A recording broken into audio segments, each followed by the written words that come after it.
on va devoir les ramener à 3 à 5 000 parce que là, on peut maîtriser. C'est que ces 200 entrées en réanimation, on doit fortement les réduire pour au fond revenir à un niveau de nombre de cas Covid en réanimation de 10 à 15% d'honoraires. Donc, vous avez très bien dit, face à ça, il serait disproportionnellement confiné le pays. Notre objectif, ça doit être de réduire les contacts privés qui sont les contacts les plus dangereux. C'est-à-dire les moments, un peu de relâchement, on va se retrouver avec des gens qui ne sont pas dans notre cellule familiale et où on va, c'est souvent des moments de convivialité, il faut bien le dire, c'est ce qui est cruel dans la gestion de cette maladie, des moments où on risque de s'infecter parce qu'on va être trop proches les uns des autres pendant une certaine durée. Et donc oui, ce qu'on appelle le couvre-feu est une mesure qui est pertinente. On en a vu la pertinence très concrètement en Guyane. C'est ce qu'on a fait en Guyane, ça a permis de ralentir les choses. Mais le ralentissement des contacts sociaux, c'est ce qui nous a permis d'être efficaces en Mayenne, c'est ce qui nous a permis d'être efficaces en Guadeloupe, qui a été très durement touchée et qui a réussi, qui est en train de réussir à réduire justement la circulation du virus. Et donc la décision que nous avons prise, c'est en effet un couvre-feu. Un couvre-feu qui va s'appliquer à la région Île-de-France, où le virus circule très activement, et à plusieurs métropoles, à 8 métropoles en plus de la région Île-de-France. Je les cite pour que ce soit clair pour tout le monde. Les métropoles, je dis bien, de Grenoble, Lille, Lyon, Aix-Marseille, Montpellier, Rouen, Saint-Étienne et Toulouse. L'ensemble des élus de ces métropoles ont été appelés, les préfets mobilisés pour organiser les choses. Ce couvre-feu, il se fera entre 21h et 6h du matin, et il commencera à partir de ce samedi 0h. Et il durera combien de temps? Écoutez, il durera, le gouvernement est en mesure de le décider pour 4 semaines. Nous irons devant le Parlement pour pouvoir essayer de prolonger jusqu'au 1er décembre. L'analyse que nous faisons, c'est que si dans les 6 prochaines semaines, nous arrivons dans ces zones de circulation active, à avoir les mesures qui ont été annoncées ces dernières semaines, parce que toutes ces métropoles ont été, pour certaines, à l'exception de Rouen, qui a eu une accélération ces derniers jours, ont déjà vu leurs bars être fermés et d'autres lieux déjà subir des contraintes. Si pendant 6 semaines, nous tenons ce couvre-feu, on est collectivement responsable justement d'un engagement collectif de réduction de ces contacts, à ce moment-là, nous pensons que nous pourrons progressivement réouvrir. Je suis très prudent parce que l'expérience nous enseigne qu'on ne maîtrise pas tout, qu'on ne sait pas tout dire. Mais 6 semaines, c'est le temps qui nous paraît utile. Je veux bien simplement qu'on comprenne l'objectif. L'objectif, c'est de pouvoir continuer à avoir une vie économique, à fonctionner, à travailler, à ce que les écoles, les lycées, les universités soient ouvertes et fonctionnent, à ce que nos concitoyens puissent travailler tout à fait normalement, à ce qu'il puisse y avoir évidemment une vie sociale, mais en réduire les aspérités. Et au fond, ce qu'on veut surtout attraper, si j'ose dire, à travers cette mesure de couvre-feu, c'est tout ce qui a fait progresser le virus dans ces régions, c'est-à-dire les rendez-vous, entre guillemets, privés, les parties, les anniversaires, les moments de convivialité où on se retrouvait à 50 et 60, des soirées festives, malheureusement, parce que ce sont des vecteurs d'accélération de ce virus. Pour être clair et concret, à 21h, dans toutes ces villes, ça doit faire 18-20 millions d'habitants, j'ai fait l'addition approximative. Vous avez raison. Tous les cinémas, tous les théâtres, tous les restaurants, tous les bars sont vides. Tout le monde est chez soi ou sur le chemin du retour vers chez soi. Alors, ils fermeront en effet pour cette heure-là. Après, ça dépend. Je pense qu'il faut accompagner de beaucoup de bon sens de tout ça et d'une gestion très locale. C'est-à-dire que, évidemment, tous ces établissements devront fermer à 21h. Et après, ça dépend de votre situation particulière. Si vous habitez à côté du restaurant, vous pouvez sortir à 21h et être chez vous. Si vous avez une demi-heure de transport, vous allez vous organiser pour le quitter à 20h30. Et puis après, il y aura aussi des éléments de concertation locale, parce qu'on voit bien que les situations sont très différentes. L'organisation de nos vies ne sont pas les mêmes à Grenoble, Rouen, Saint-Étienne, Paris. Les 21h, c'est important parce qu'il y a des conséquences évidemment sur les restaurants, sur les bars, déjà très affectés par les précédentes mesures, sur les théâtres, sur les salles de spectacle. Est-ce que vous avez prévu de nouveaux dispositifs pour venir en aide à ces commerces, à ces... Alors, vous avez d'abord totalement raison.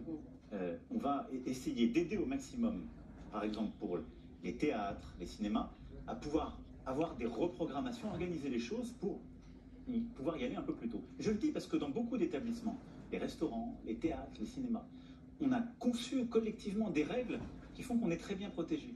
Très bien protégé. Parce qu'on a réduit le nombre de personnes avec qui on est à table au restaurant, parce qu'on a des protocoles aujourd'hui sanitaires qui sont très efficaces au cinéma comme au théâtre, ou à l'opéra. Et donc, là-dessus, on va essayer de programmer un peu plus tôt. Il est sûr qu'il y aura des conséquences économiques pour ces secteurs. Il y a des restaurants qui vont fermer. Et donc, de manière très claire, par exemple à Paris, on sait très bien que si on demande ce couvre-feu à 21h, on a même des restaurants qui décideront de fermer. Donc je vais être très clair pendant ces 6 semaines. D'abord, on y reviendra sans doute quand on parlera d'économie, mais le chômage partiel à plein, c'est-à-dire 100% pour l'employeur, va être réactivé pour tous ces secteurs. Hôtellerie, café, restaurant, tourisme, événementiel, culture, sport. Donc 100%, 84%, jusqu'à 4,5 SMIC à 84% du net pour les salariés. Mais on prend en charge à 100% pour l'employeur. On a donné des délais nouveaux pour les prêts garantis par l'État. On peut décaler d'1 an le début du remboursement et on l'a échelonné sur 5 ans avec des taux très préférentiels qui ont été négociés. Et on pourra redemander les tranches supplémentaires auxquelles on a droit. Et puis, dès vendredi, dans chacune de ces métropoles, on va relancer une concertation locale avec tous les métiers qui sont concernés. Et nous allons améliorer la réponse économique avec tous ces professionnels. Je le dis, je pense en particulier à nos restaurateurs. Ils ont fait des efforts extraordinaires. Ils portent l'art de vivre à la française. Et c'est vrai que dans certains endroits, ils auront plus intérêt à fermer, ou ils devront fermer, parce que leurs charges fixes sont trop importantes.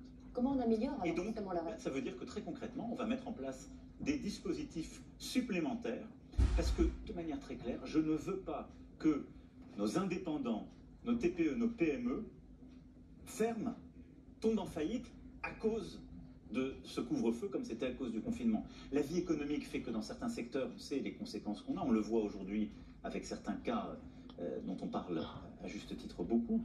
Mais nous aurons des dispositifs de soutien supplémentaires. C'est-à-dire qu'on va améliorer l'accompagnement économique de tous ces secteurs dans les métropoles où le couvre-feu est installé. Parce que pour certains, il faudra faire plus que ce qu'on a fait avec le fonds pour les indépendants ou avec les mécanismes que je viens de dire. Je rajoute un point. Pour les indépendants, je le rappelle, on l'a étendu jusqu'à 50 salariés le mécanisme. On prend jusqu'à 60% du chiffre d'affaires et jusqu'à 10 000 euros. Donc ça, c'est France entière. On va devoir améliorer ce dispositif dans les métropoles. Aujourd'hui, un restaurateur à Paris qui a des loyers importants, qui a fait tous les efforts pour se conformer, s'il ne s'en sort pas en fermant à 21h, on l'accompagnera. Je voudrais qu'on revienne très concrètement aux restrictions de liberté individuelle qui vont nous être imposées. Va-t-il y avoir des exemptions, des exceptions? J'ai compris que je ne pourrais pas me promener à 22h15 sans motif valable. Y aura-t-il des attestations, comme pendant le confinement? Y aura-t-il des applications sur téléphone portable? Comment ça va se passer? Oui, exactement.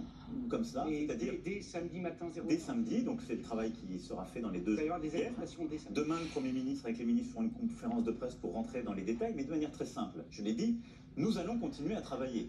Notre économie en a besoin, notre société en a besoin, on en a besoin. Nos enfants ont besoin de continuer d'être à l'école. Je me félicite que nous ayons été parmi les premiers pays à rouvrir nos classes, qu'on ait réussi la rentrée scolaire, et je remercie nos enseignants qui ont fait un travail formidable. On doit continuer.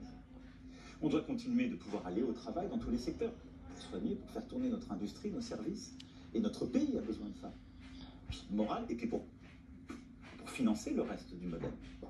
Et donc, évidemment, pour toutes celles et ceux qui rentrent du travail après 21h, ou qui travaillent de nuit, qui travaillent plus tard, il y aura une autorisation.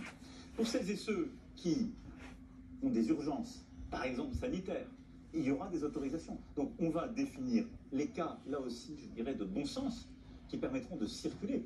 Il n'y aura pas une interdiction de circuler entre 21h et 6h du matin. Il y aura une stricte limitation aux bonnes raisons. Et ça veut dire, par contre, qu'on n'ira plus au restaurant, on ne sortira plus du restaurant après 21h, qu'on n'ira plus chez des amis, qu'on n'ira plus faire la fête, parce qu'on sait que c'est là qu'on se contamine plus facilement et qu'il faut réduire. Et qui fera respecter ce couvre-feu? Est-ce qu'il y aura la police? Est-ce qu'il y aura des militaires? Qu'est-ce qu'on peut imaginer? D'abord, je pense qu'il faut des contraventions. Oui, il y aura des contrôles, et je remercie nos forces de l'ordre de le faire depuis le début. Et il y aura des amendes, comme il y en a déjà pour justement beaucoup d'infractions prévues.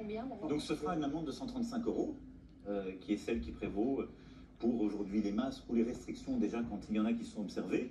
je le rappelle. Et je rappelle aussi qu'en cas de récidive, c'est 1 500 €. Parce qu'il ne faut jamais l'oublier, ça doit être dissuasif. On va mobiliser tous nos policiers. Et donc on va mobiliser de manière proportionnée, et ça aussi ce sera fait localement, pour le faire. Mais ce que j'espère aussi, ce que j'attends de chacun d'entre nous, c'est que, comme on l'a fait au moment du confinement, chacun soit conscient des risques et de l'enjeu. Vous savez, au moment du confinement, nous avons été l'une des nations qui a le mieux respecté cette décision. Elle était très difficile. Les Français ont été exemplaires, parce qu'ils ont compris que c'était pour protéger les plus fragiles, pour protéger nos soignants. Et nous l'avons respecté beaucoup mieux que dans d'autres pays. Les chiffres le montrent, le rapport d'évaluation que j'évoquais le dit très clairement. Et donc, moi, ce que j'attends de chacune et chacun d'entre nous, c'est que dans les zones où c'est décidé, on le fait à bon droit, parce qu'il y a des chiffres qui sont transparents, qu'on partage et qui sont là. On en a besoin. Et si on ne veut pas devoir prendre dans 15 jours, 3 semaines, 1 mois des mesures plus dures, il faut le faire et le respecter. Et donc moi, je crois encore plus à la responsabilité de chaque citoyen, mais bien évidemment, il y aura des contrôles. Et pourtant, le rapport que vous évoquez, il parle aussi d'infantilisation. Il vous reproche une certaine infantilisation. C'est pour ça que est-ce que le couvre-feu, c'est pas aussi ça? Nous essayons collectivement de nous améliorer. Je pense que nous devons tous, et je pense qu'on y reviendra pour la France entière, c'est ce qu'on essaie de faire ces dernières semaines, nous sommes tous en quelque sorte les acteurs de cette bataille contre le virus et de notre réussite. Il y a certains endroits, si on veut aller beaucoup plus vite, être plus radicaux, on a besoin de règles communes. Et ça, c'est mettre des règles, c'est pas infantiliser, c'est juste de dire à des citoyennes et des citoyens responsables, voilà, on met des règles parce qu'on a besoin collectivement de s'y fixer, parce que sinon, on n'agira pas assez fortement. Et je le redis, tous nos voisins le font. Et des voisins qui sont... Aujourd'hui en Allemagne, il doit y avoir 6 ou 7 000 cas par jour. On est à 20 000. L'Allemagne prend des mesures de ce type aujourd'hui. Elle est plus prudente et elle a moins de morts aussi. Mais donc ça veut dire... Et on ne parle pas d'infantilisation. Donc je ne pense pas que nous prenions des mesures qui sont disproportionnées. Je pense qu'on prend des mesures qui sont proportionnées au regard du risque qu'on voit. Après, le rapport d'évaluation montre aussi que quand on se compare, la France en mortalité a bien tenu les choses. Parce que si on regarde sur 2-3 ans, les comparaisons qu'on a parfois faites entre la France et l'Allemagne ne sont pas si vraies qu'on le. Encore une question très pratique. Il y aura dans ces villes, dans ces agglomérations sous couvre-feu, autant de transports en commun. Je pourrais prendre un train de Lille à Paris qui arrive à Paris à 22h15. Il y aura autant de taxis, autant de VTC. Alors, il y aura... Vous allez mettre un peu l'offre de transport en commun. Elle sera évidemment mobilisée, comme d'ailleurs nous l'avions fait aussi, même s'il y avait eu un petit peu de réduction pendant le confinement, mais elle continuera d'être mobilisée. Il n'y aura pas de restriction des transports. Premier point, c'est important parce qu'il y a des gens qui continueront à travailler la nuit ou en soirée ou le matin tôt, et parce qu'il doit y avoir des déplacements pour des bonnes raisons. Ensuite, nous n'avons pas décidé de réduire les déplacements entre les régions. Là aussi, c'est un choix, parce que je pense que, comme vous l'avez dit, c'est le choix de ne pas infantiliser, mais de responsabiliser. Et donc, ça veut dire qu'on n'empêche pas les gens de passer d'une région à l'autre, ou, d'ailleurs concrètement, de partir en vacances. Mais on va leur demander de respecter des règles de citoyenneté pendant les semaines et les mois qui viennent. Ça, certains vont avoir du mal à le comprendre, parce que ces vacances de la Toussaint, c'est le moment des rassemblements familiaux, où les plus jeunes vont retrouver sans doute des grands-parents. Est-ce qu'il n'y a pas un danger, justement, à permettre ces vacances, à inciter même à prendre ces vacances de la Toussaint? C'est ce qu'a fait le secrétaire d'État au tourisme, alors qu'on est en pleine crise, alors que certains enfants viendront aussi de régions, de métropoles, où effectivement l'épidémie est à un très haut niveau. On sait que quand on est dans des espaces qui sont ouverts, on peut prendre l'air. On sait que quand on est justement dans des lieux où on peut sortir, on lutte plus efficacement contre le virus. Donc demander aux gens de rester chez eux dans un appartement et de ne pas aller dans un lieu de vacances, honnêtement, ce serait disproportionné et parfois contre-intuitif. Donc en fait, on va soulager un peu les métropoles en permettant... Aussi pour partie. Et d'ailleurs, regardez, c'est un peu ce qu'on avait vécu au début du confinement. Est-ce que, pour autant, on a eu du virus qui s'est mis partout? Non. Par contre, ce qu'on va dire très clairement, ce que je dis ce soir très clairement à nos concitoyens, s'ils vont dans une location, dans leur maison de vacances, c'est de respecter les règles comme s'ils étaient chez eux, c'est-à-dire de continuer à prendre évidemment les précautions qu'il va y avoir partout dans la société, mais surtout, si on va se rassembler en famille, et là aussi c'est encore une fois du bon sens, je partage la contrainte avec vous tous et toutes, c'est qu'on ne va pas réglementer tous les comportements. Je ne vais pas dire aux gens, on vous empêche de bouger de votre ville, on vous empêche 3 jours avant de partir en vacances. Là, vous me diriez, vous infantilisez les gens. Non, vous pouvez partir en vacances parce que ce serait disproportionné de vous empêcher de le faire. Mais si vous allez en famille, si vous allez avec des grands-parents, si vous allez avec des membres de votre famille qui sont fragiles, il est impératif de respecter les règles d'usage. C'est-à-dire, même dans le cadre familial, de mettre vos masques si vous ne venez pas d'être testé, et eux non plus. C'est-à-dire de protéger les autres. Quand on met son masque, on protège les autres. Et donc de mettre vos masques quand vous êtes à moins d'1 mètre, de garder au maximum les distances. Et les promenades dehors, pour s'aérer, c'est une très bonne chose. Mais se confiner, avoir des gestes, même d'affection, si je puis dire,